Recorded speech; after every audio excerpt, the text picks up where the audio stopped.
For Americans looking to get away from the collective narcissism that dominated the Trump administration, I've got some bad news. The Biden administration shows just as much collective narcissism as the Trump administration and Make America Great Again. The only difference is that it manifests itself in different outgroups. Just to make one video, I'm going to include both groups. In this case, we have the third iteration of the Red Scare. This time against China. Then we have a grave situation in the administration's assistance in the genocide against Palestinians by Israelis. The Israeli-Palestinian conflict intersects with American history and not just the deplorable current policies. Both countries are founded on settler colonialism, and both countries are rooted in nationalism. Collective narcissists will mirror each other.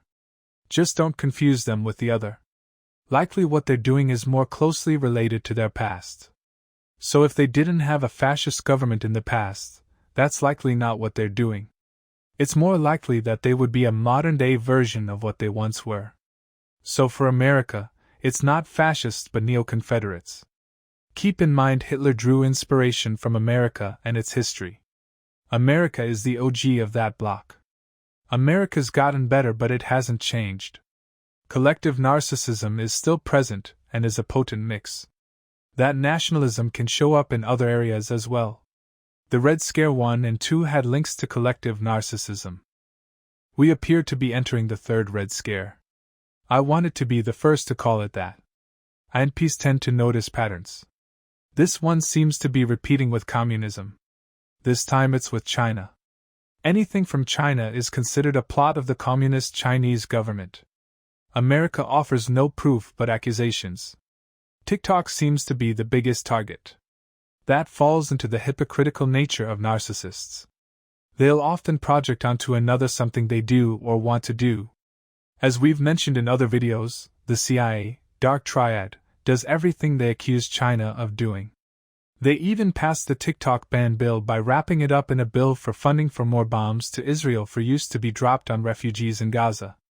America and Germany are the two biggest weapons suppliers. Think about that from the collective narcissists topic previously discussed. Both countries have had a collective narcissist problem. One had Hitler and Nazi evils and the other inspired Hitler with their brutality and evil. Those two countries are the suppliers of weapons to Israel in this conflict. A wise man once said the more things change, the more they stay the same. The Biden administration has been absolutely disgusting and disturbing with that. I can't say that enough. There was also funding for Ukraine in its military conflict with Russia. They passed the bill just like I thought. They wanted as little discussion with the people as possible. The people should have been concerned that they were being herded to places where the CIA operates. When you know the CIA's connections to social media, it's worrying, from a psychologically alarming, crazy organization. The dream of American freedom, liberty, and justice for all makes people's minds go electric. But it was just that, a dream that was never realized for so many. Instead, what we actually got was a sight for sore eyes to the blind America. Collective narcissism leads to bondage, physical and or psychological, for outgroups. America has always had some groups as an outgroup. Collective narcissism has always been part of America. How do you tell Americans and the world that America isn't what it seems? If people are mad that I don't love something that never existed in the first place, as much as they love it, then that's their cognitive dissonance about what America really is and has been, and I'm okay with that. The words for all means it never existed. I give my support to LGBTQ+ citizens.